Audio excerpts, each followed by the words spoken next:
Hi, I am Rachel with Rachel Morgan Coaching, and today I have such a treat with us. Donna Dicenso. Donna is an engagement and client experience expert and also the founder of The Collaborative, a safe place for like-minded female identifying individuals who operate their business in honesty, integrity, and fairness, and most importantly, transparency, so that they can openly network, collaborate, and learn how to improve their customer loyalty and retention ethically. So if you're not already part of the collaborative, please reach out. I'd love to get you some more information about that.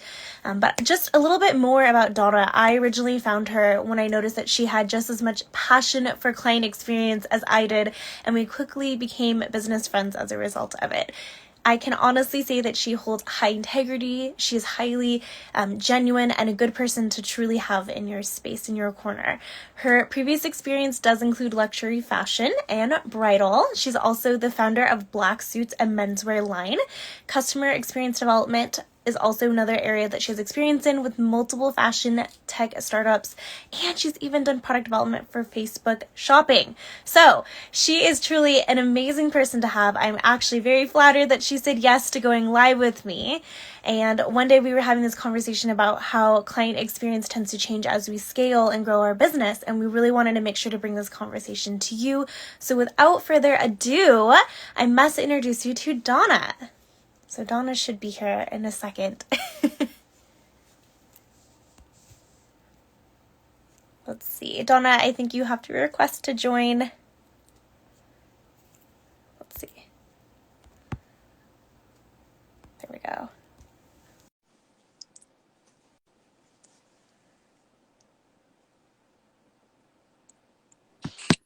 Hello. Hi. I'm gonna put a filter on because Oh, you look fine. You look well, beautiful. thank you. Yeah. I don't know if is it going? Is it going? Yeah. Okay, because mine is kind of like frozen, I think. Hi, everybody. Thank you for having me. I heard your beautiful introduction. That was amazing. Thank you so much. Oh my gosh, of course. Well, it's very much so deserved. So I'm excited to have you here. But Donna, for those that are just listening in, we would love to know, where are you from? I am in Austin, Texas. So we are having a gloomy afternoon. We are going back and forth between 80 degrees and we had a freeze like 2 days ago. So you never know what you're going to get here. Right, right. Well, tell us more about you. So you're a client experience expert. I know I kind of gave everyone a little bit of that, but we would love to know a little bit more about you. Yeah, so I have a long history of working with different kinds of brands, mostly in the fashion industry. I grew up in a multi-generation florist industry. That's my upbringing was with master florist. My mom's third generation owning the business. And so I didn't have much of a choice other than learning all things customer experience from childhood. And it just became ingrained in who I am. I have done luxe industry of high-end bridal. And then I went into business with my husband doing high-end custom menswear. We went and met with men in their homes and businesses doing that. And then I also did I did styling for myself and for some celebrity stylists. And then I started working in the fashion tech startup industry in 2012. And that's where I helped a lot of these companies take the in-person experience and translate it to the digital space. And that's where this customer experience really has translated to this online coaching industry where I've helped a lot of these fashion tech companies understand how we go from how do we interact with our clients in person. You know, we're used to them coming through our doors. How do we translate that to a digital interaction from before they actually even engage with us in this digital space. And back in 2012, it's not that long ago, but shopping on mobile apps was not something that we did as frequently and as second nature as we do now. So being a part of that whole evolution of everything has really been really exciting. I've worked with some exciting brands like Nordstrom and Kate Spade, and for them to not have been part of that prior, it's crazy to think that now it's something that everybody does, even, people on Etsy, people like us are doing that simply building their own apps now. So it's really cool that it's become so mainstream. Yeah, you were ahead of the Yeah, back then there wasn't even like a name for what we were doing. Like your job title was like, at the time I was considered just a stylist, helping people figure out how we're translating being a stylist in person to being a stylist on an app. But there were so many things that we really were helping product developers and engineers bring to life on an app. So it's really exciting. Yeah, I love that. Well, so one I know that you and I have discussed quite a bit is that oftentimes when we are growing our business and scaling it, we often lose sight of the client and therefore the client experience. So before we can understand why that happens, I would love it if you could explain in your own words, what is client experience? Like how would you define that? So client experience is really managing the perspective of our ideal client, so of our brand. Mm-hmm. So understanding what our ideal client thinks working with our brand is going to be like.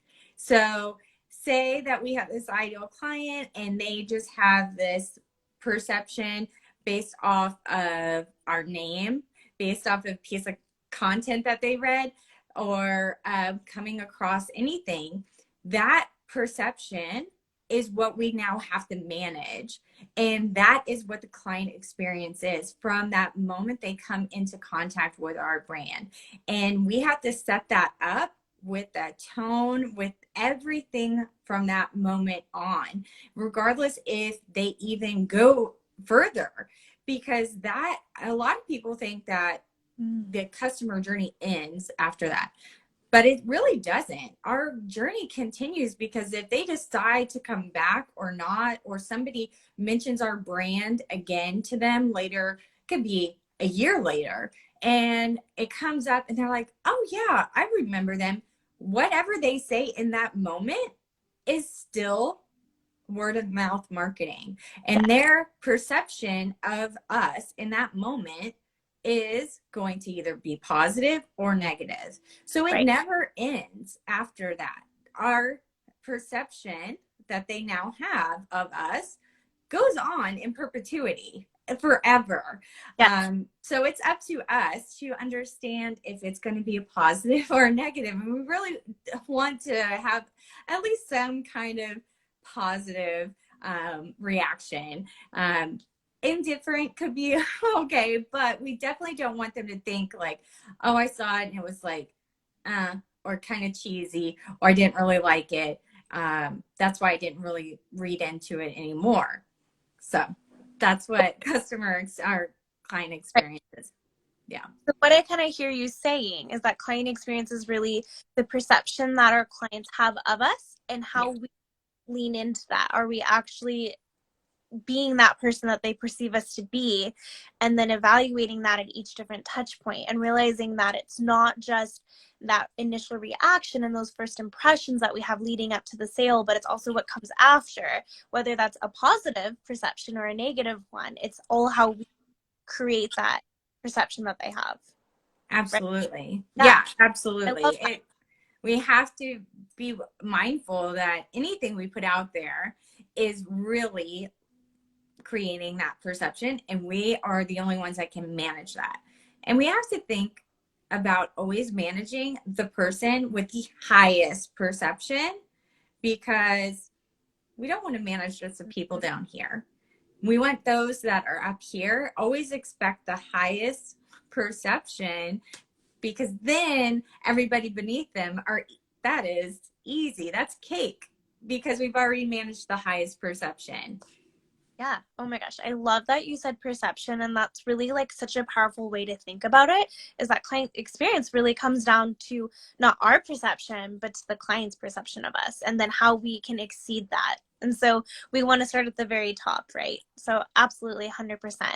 So I would say that oftentimes, like, we understand that the client experience is really important. It's a hot topic right now. A lot of people are like, oh, I want to know more, right? It can be really easy to kind of manage that when you're on your own, because you have the time to dedicate and to think about it. But as we grow, we sometimes get busier, or we just forget the little touches. So why else do you feel that really happens, that we lose sight of it? Well, what I've noticed in the online coaching space is what happens is we get really excited about making the sales, and we get kind of fixated on the monetary part. And sometimes that ends up being the shiny object syndrome that ends up deterring the focus from where we really need to be focusing on the client. That is everything we need for our business to be successful. Our business needs to remain focused on that, because without them, we don't have a business, right? And the client is our wealth of knowledge of everything. They're going to give us feedback on what is working, what isn't working, how we can create more services and products that can span from this one offer that has now created income for us. And to be able to scale, we can't just really live off of one product. This is what ends up happening, is we have one product and people have nowhere to go. You can't scale without that. And so when we get this feedback from people within our offer, they can give us feedback, and then we're learning, okay, where else can we put them? They're going to scale with us. This is great feedback. But if we just leave them and abandon them after they've come into our offer, what's going to happen? So once they come into our offers, what's happening is a lot of people are going, I need to replace this person who's already come in. They are looking for the next fulfillment in that seat, because they're like already panicking that they're not going to have any more income.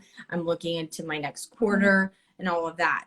But what should be happening is, in order to scale, we're nurturing those who come in. We're delivering on the promise in the first place that we promised these individuals that came in, because that's the expectation that we are promising them with our marketing. And that's part of that perception that we have already given these individuals. And that's what we need to deliver and focus on in the first place.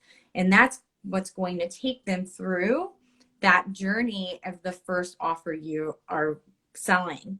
So we have to be successful in that first offer before we start looking at getting more people into our first offer anyway, to know if this first offer is successful.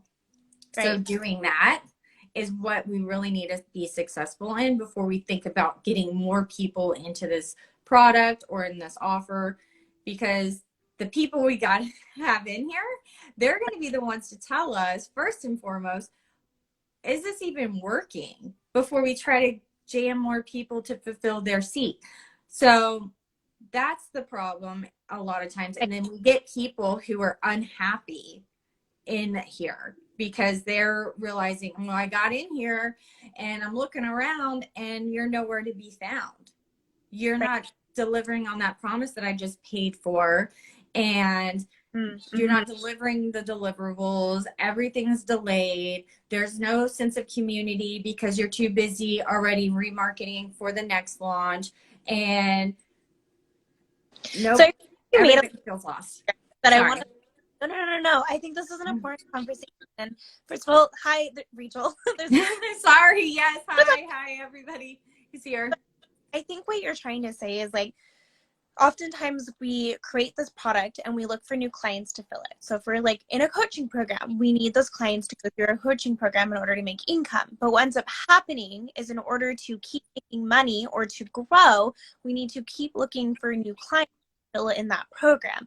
And what ends up happening is we don't create something for the people that already went through it to continue working with us. And so when we're thinking about our product suite, we have to think about, well, what are these people needing from me and how can they continue working with me in order to want to come back, right?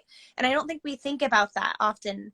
And I know for me personally, like people want to learn how to do sales, right? And so everything I create should be around this idea of how can I help them get to this goal and how can I keep helping the people that have already said yes, right? But I Yes. also hear you saying like you can't grow if the people that have already said yes to you are not enjoying the experience that they're having with you either. And so in order to create that next product, you also have to think about, well, how was that experience with me to begin with? Is it good or is it bad? And if it's not good, how can I make it better? Right? Yes.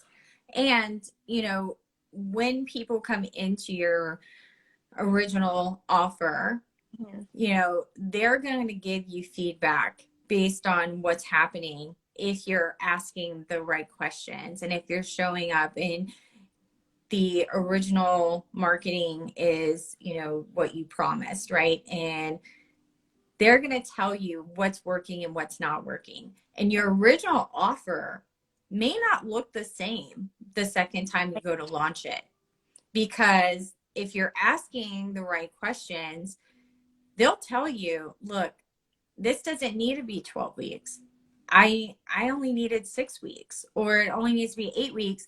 And this PDF doesn't really do much for me. I'd rather it be, can we not do a PDF, but it be a call instead? Or this type of feedback will allow you to understand what serves your ideal client, the better transformation, instead of what you think is what your client needs. And it's better for you to understand. So the next time you go around, it's a better version. It's also giving your clients a better transformation. And even though this may not have given, hi everybody, this may not have been the perfect delivery the first time around, your ideal clients who are in it, they see that you're hearing them, that you're showing up for them, that you're providing them the space to talk. Hi, Michelle. Michelle is a client of mine. She's gone Oh, through. Hi, Claudia. And, you know, showing up and listening to them is what gives them that experience, even though you're having to make the adjustments. And yeah, it's a they great tip. appreciate that.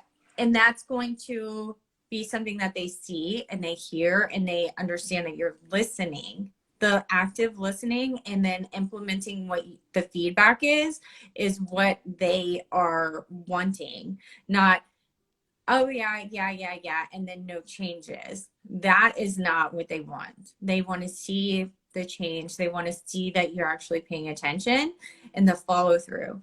Because if you are promising a bunch of stuff in your sales page, also to just stuff all these bonuses and benefits, and then they get into it and they're like, well, these actually don't benefit me in my business to make the transformation that I actually need. That could also be something that you work out in the program. Right. And I think that's a really like hot to think about. Like, you already like jumped the gun on me and I want to know more. All right. Like, you know, if we feel like we're scaling and we're not, like client experience isn't kind of the center of what we're doing, like how can we start incorporating that? I think that's a really great tip, is to ask for feedback. And it's a really great offboarding strategy too. But also when like as you're coaching your clients, you're working with them, like what are they telling you? Are you taking note of them? Are you dismissing it because you don't like it and it's not comfortable to hear it? Or are you understanding and trying to listen and improve upon that? Because chances are not everyone is vocal about what they don't enjoy either. And if someone is telling you, you do want to like listen to that and see maybe where you can do better, because really, like you said, your service is to serve people and be a benefit to them. And if you're not benefiting them, then you're not doing your job, right? Yeah, absolutely. And like you said, not everybody has a certain comfort level of being like, yeah, depending what the format is of your services, if it's a group program, one-on-one, to be like on the spot and be like, I'm not enjoying this, or this isn't really working for me. And a lot of times people don't know what they don't know or know what they really need.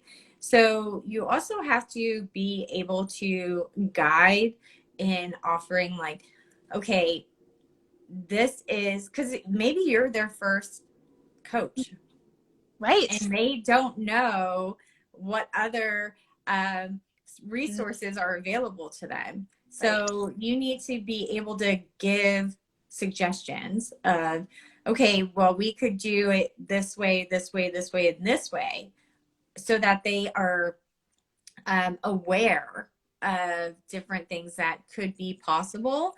You need to give them suggestions and ideas. So that's another thing that could be a missing link to people's success in understanding why they're not getting the transformations or enjoying the time that they're having or showing up. Also, you not bringing Mm-hmm. the deliverables in a place that they can just access them easily because you find it easy for you. They may be like, there must be an easier way, but I don't know how. Like, is Right. there one place? Like, a lot of people don't know what project management tools are, or how to use messaging tools or things like that. So as a coach, you have to be the resourceful one Mhm. to streamline everything. Right. And And said, feedback, yes, is especially important for longer programs. Unexpected stuff does come up. Getting feedback is super helpful. And I think too, when we receive feedback, we also, the way we respond to it is a part of that client experience. Like I was telling you yesterday, like I was really upset about something with another business and they it on me and made it feel like I was the one that caused it, even though it was like their fault. It was this thing. So like the way that we respond does affect the experience someone has with us. And so I take the feedback with grace and thank them is my advice. I'm sure you would agree with that. Thank you for taking the time to tell you. absolutely. Right. Yeah. That's part of being an entrepreneur Yeah. is, unfortunately, things happen. We're all human. There are going to be times that there can be technical glitches, and then there's human error. And, Absolutely. Absolutely. but there comes a time where you just have to own it. Um, you have to also have your boundaries, and you can't let clients always just run you over. There has to be limits to where you're like, okay, yes, I will accept this for this time, but in the future we will have to set a fee if we have to rebook again and again, because sometimes, yes, you may have a client who is a repeat offender of always rescheduling or something, but you set boundaries in your that's why it's really important for onboarding, making sure people have clarity in what your boundaries are and the expectation is, so that people understand, like, yes, there will be a booking fee or rescheduling fee if you have an emergency come up. We can do it one time, but after that, we will make sure that we are holding each other accountable for our own time. We respect each other's time here, and we, want to see each other be successful and things like that. I think it's really important for both having an amazing experience. We don't want to assume anything for either one. If you have onboarding calls, that actually gets a lot of things out of the way. Nobody will just be like, oh, well, it was in your onboarding packet or your welcome packet. I don't like when people just kind of throw that out like mid service, like 8-week programs or 6 weeks or longer, and something comes up and the coach just kind of throws that out as like a Right. way of dismissing something and not taking accountability. This way you kind of alleviate that. Yeah. I love that. I think it's really important not to place like the blame on others. Definitely, I know you and I could go way into that conversation. It's definitely Yeah, sorry, I know that's off topic. no, no. Uh, so I just to kind of summarize like what I heard, I think that when we recognize client experience isn't um quite where it needs to be because we're growing and we're scaling, right? There's things that we can do to start implementing it. For one, it's like assess what I'm hearing is your onboarding and your offboarding strategy. Like, how are you actually putting people on? Are you giving them the information that they need when you offboard them? Are you asking for some feedback, right? There's many do that through like a survey. Sometimes when you ask people directly, they're not as comfortable telling. So there's a lot of ways you can do that. But what else like did I leave out here that you feel would be really like beneficial to start implementing into your business so that you can start bringing it back? Yeah, so definitely executing. Sorry, I just have notes to make sure I didn't No. skip anything. And Michelle, I see she made a comment that that's part of the reason she stopped one-on-one coaching unless it's high level. I think she was referring to boundaries. So yeah, definitely executing your onboarding, and then that really just helps set up the expectation. And you want to always make sure you're delivering above and beyond. That always delivering beyond is amazing, because what that's going to do is allow people. This is what I love. Okay, so we're talking about scaling, right? So having multiple levels in your product suite. Say that somebody comes in on your medium ticket or something. So then you have these lower ticket things. What I like to do is use your lower tickets as bonuses that nobody knows about, that you didn't use as part of your marketing in the first place.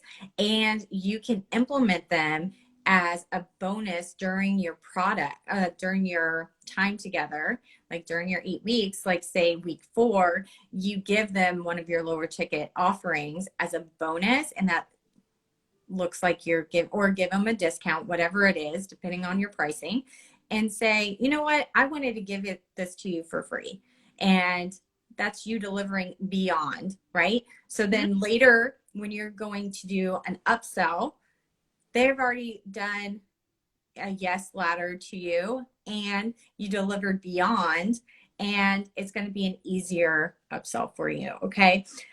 Just knowing that you're going to have an engagement strategy as well, meaning that you engage with your clients once they've converted, no matter what product you have, if it's a one-on-one, if it's a passive course, making sure that you continuously engage with your clients, meaning you still have engagement sequence, email, DMs, whatever type of platforms you have, doing it on omni-channel, meaning multiple channels, so that they still feel nurtured, that you weren't just doing a money grab, hoping that they converted, so that they know that you're still wanting to deliver on that promise that you got them to convert in. So that way, if something comes up, they know that you are still there to support them, and the communication isn't just related to the initial marketing. You want to follow up and make sure that they're understanding, make sure there's clarity,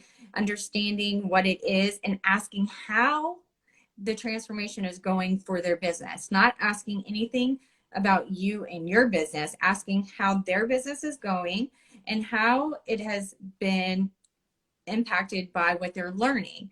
This is going to show that you care about their business, and you're wanting to make sure that your like whatever your process is helping them. Yep. That shows that you care, right?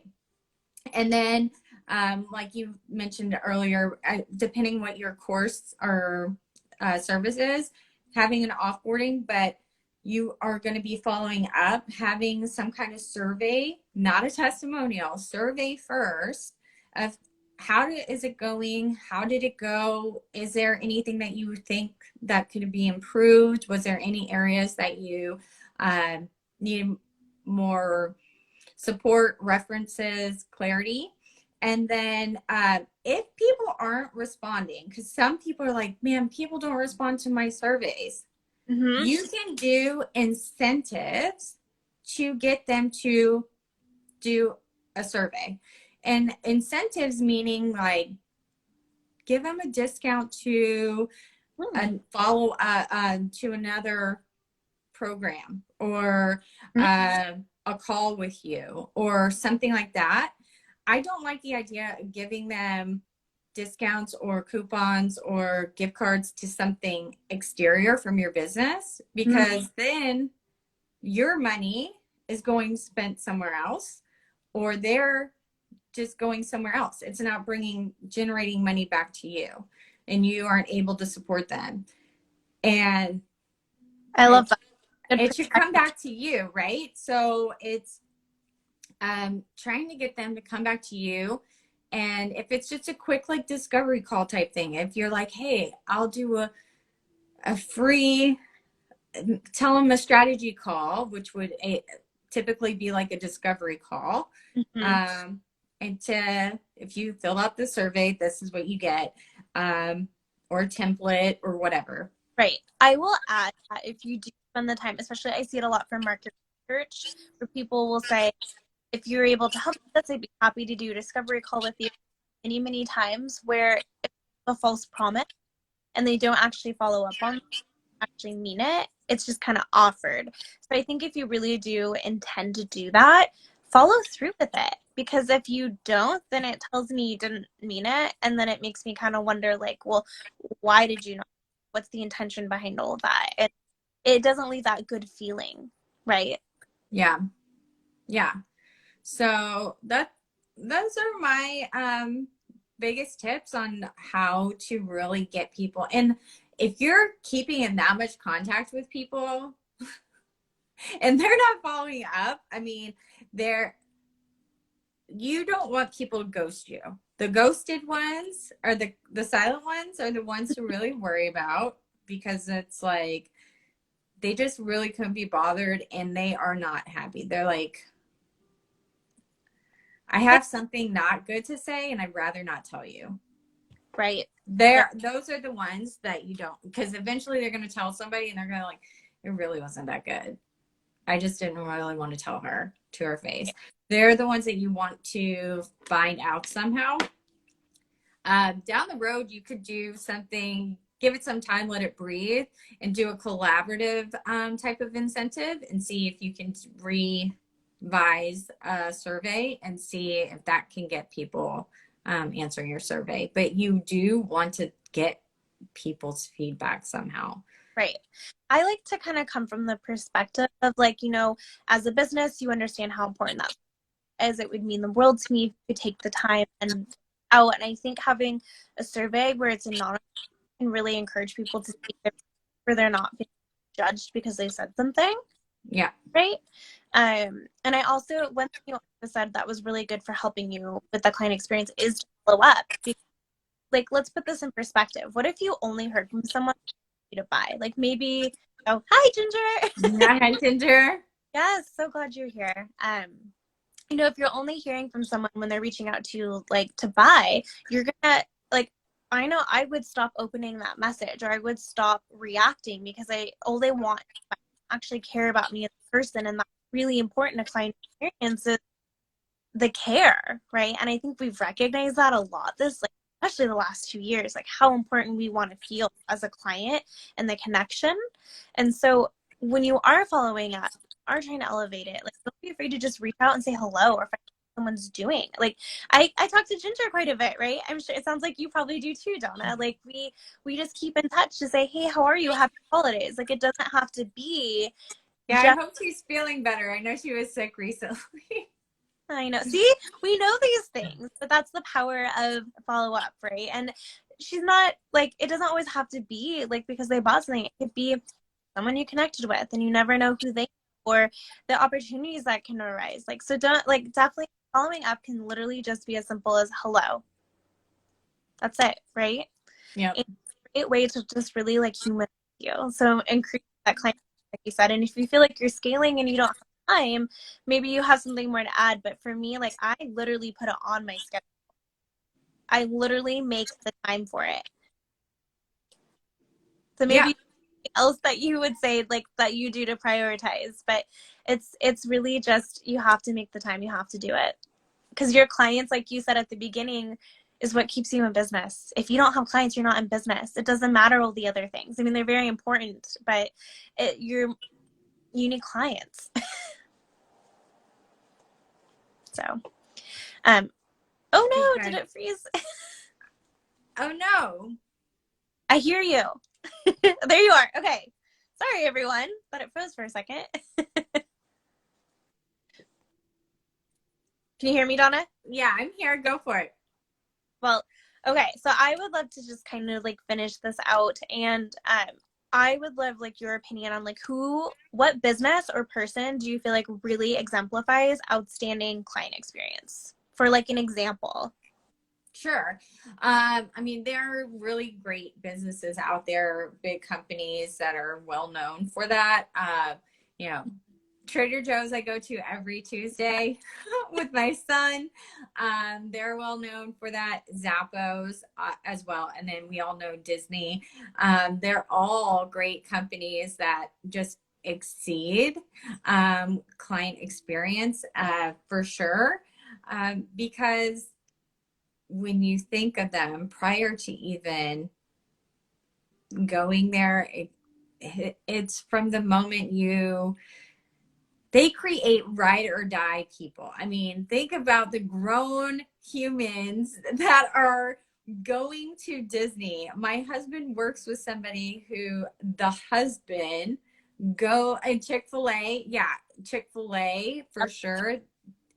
They have the design down that you're in and out. But a grown husband leaves his family like 6 times a year to go by himself to Disney. No, he doesn't take his family. So, I mean, that is something to be said about Yeah, the customer experience. So, yeah. Disney is all about the smell in the park. Like, that's incredible, right? I know Abercrombie with their smell is very signature as well. But no, yes, Chick-fil-A, Trader Joe's. Oh my gosh, Trader Joe's takes all my money. yes, I mean, my son is 3 years old, and we are now on a routine that we cannot go straight home from swim class because it's right by it. He has to use his little shopping cart. All the workers there know him by name. They have the little stuffed animal that he looks for. He knows how to get where the stickers are behind I the thing. how smart is that client experience? Because now, as he gets older, he's going to Trader Joe's. They have Oh, now for sure. a customer for the future because they Oh, have catered to him in their store. oh, yeah. I mean, it's crazy. And then they put all the like kid stuff low on the shelves, and they have the kid shopping carts. I can't get a big shopping cart. It's like it's a whole ordeal after we check out because we can't take the kid shopping carts out of the store. So we have to ring the bell for them to bring us a normal size shopping cart to put our shopping bags in. It's ridiculous. Anyway, Oh, I love it. I love it. I yeah, love it. I would say too, and maybe it's the Seattle in me because it's a very Seattle. There's two Seattle companies. It would be Nordstrom, of course. and those are two really, especially Starbucks, are great examples of businesses that have scaled and still somehow maintain a level of client experience. Yeah. And we've talked about Nordstrom's before.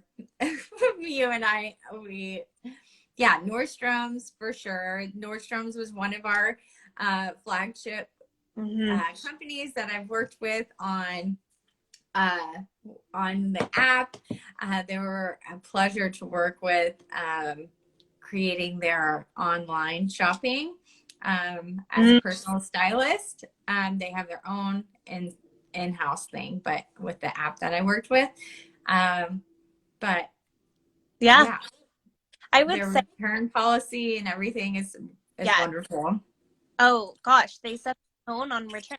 I know it is a true story too about the tire that they accepted it in Alaska. And I read a book about Nordstrom, and I guess it's because they took over like a company that happened to sell tires, and then this person wanted to return it, but the company didn't exist. So Nordstrom was like, well, we bought the space, we'll accept the tire back. But like, how many times do we do those things for our clients? And I feel like if you're stuck, you're like, well, how can I be uniquely different? Take the time to study these companies. It's a feeling, and it's every little detail. They understand the touch points, right? And Yeah, at the point where clients can interact and they think, well, how can I make it uniquely different? Like I said with Disney, with the smell. right. How often do we And think that's, not online as much? But go ahead. yeah, but there's the thing with being online that you can figure out, what do you want to be known for? Mm-hmm. Do you want to be known for price? Do you want to be known for customer service? Do you want to be known for luxury? Do you want to be known for accessibility? What areas do you want to be known for? You can be known for more than one, Mm-hmm. but you don't have to be luxe. You don't have to be cheap. You don't have to be all, one area.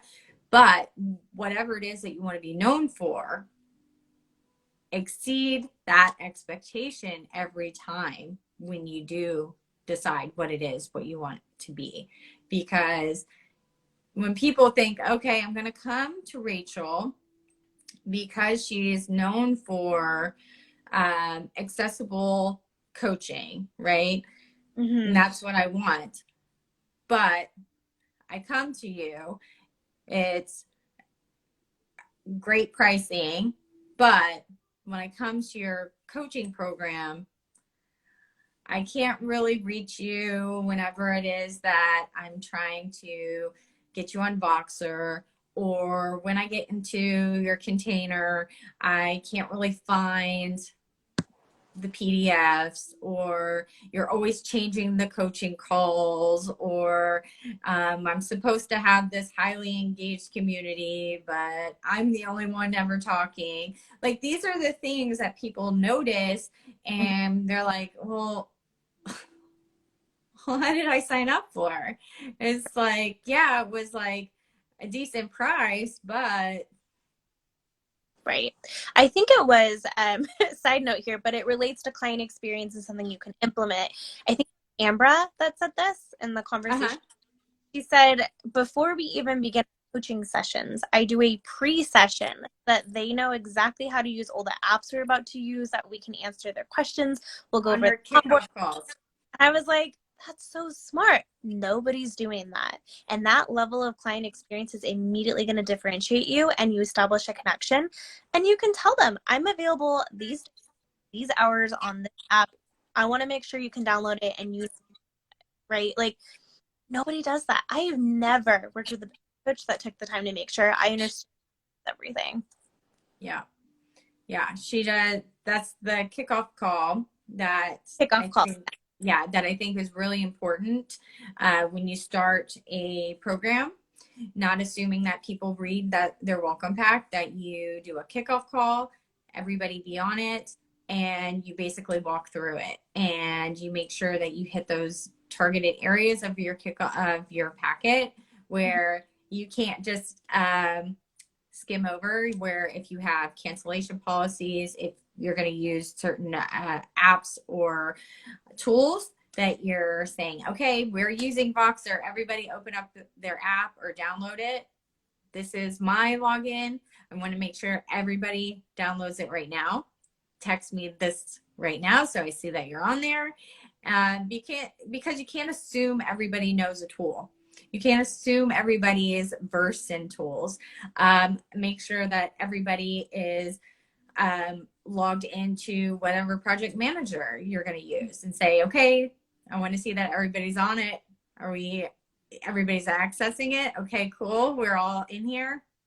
I see you. Get a feel for it. Right. Cool. Yeah. So That is, that's what she does with her team, or her mastermind, making sure so that there's never those moments on calls where people are like, I just did a recent reel where it was like, I didn't know there was an assignment. Like, I didn't know there was an assignment because I didn't know where the hell anything was. Like, that's Right. happened to me too, where I'm like, I am dyslexic and have ADHD.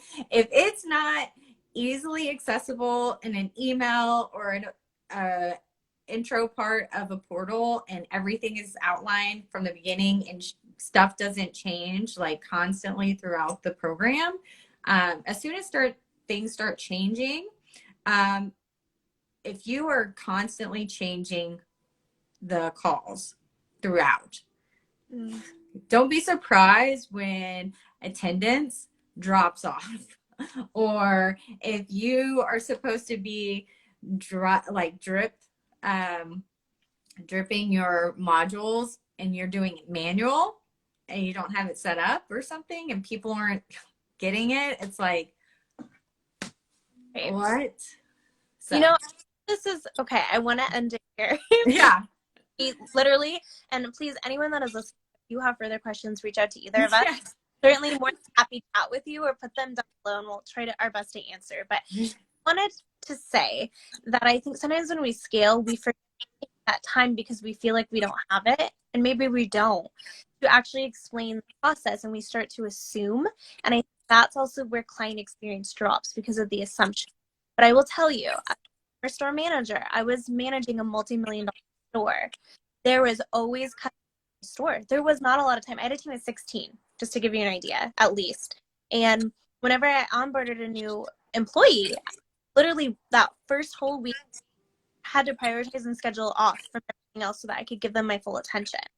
So I feel like if you need to bring it back into your business, don't be afraid to schedule that extra time, even if it's an hour or half an hour. Just put it in your schedule so it's there immediately and make that time, because you're going to have a happier client, right?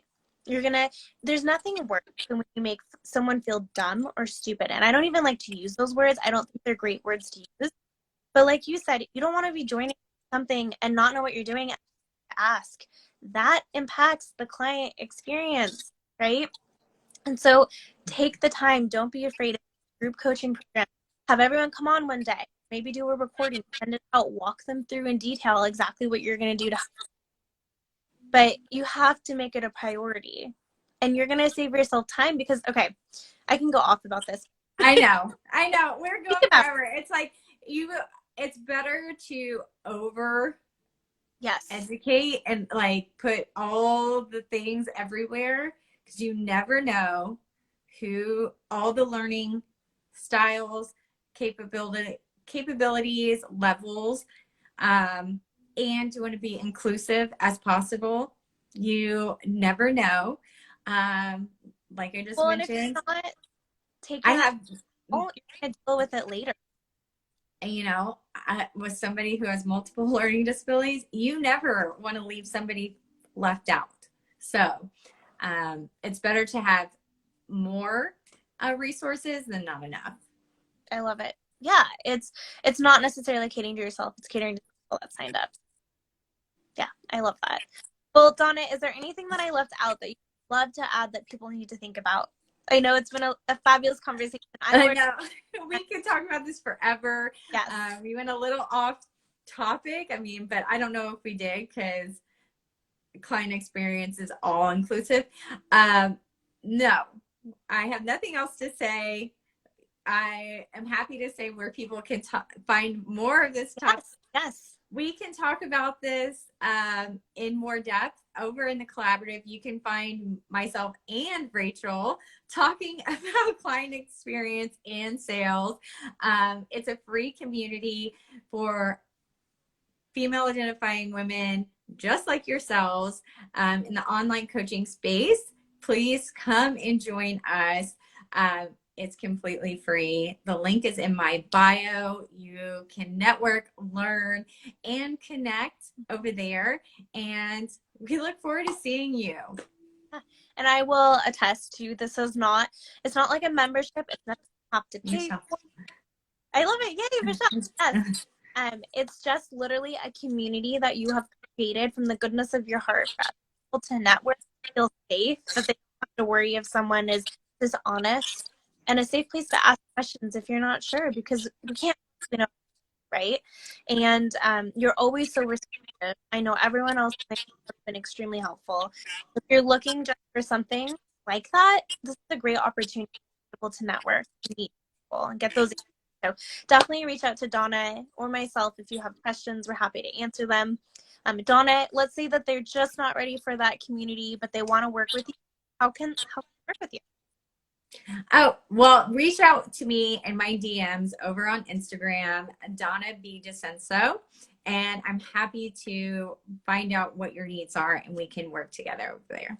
Perfect. I love it. Well, thank you so much for gracing us with your time today. Of It is course. a pleasure to have you with all of the experience that you've had. And I know I definitely learned a thing or two, and I'm ready to go implement more techniques. So thank you so Awesome. Thank you for having me. Thank much. you, everyone who showed up. It was such a great time. Yes. All right. Thank you. Enjoy your day, evening. Yeah, you too. Bye.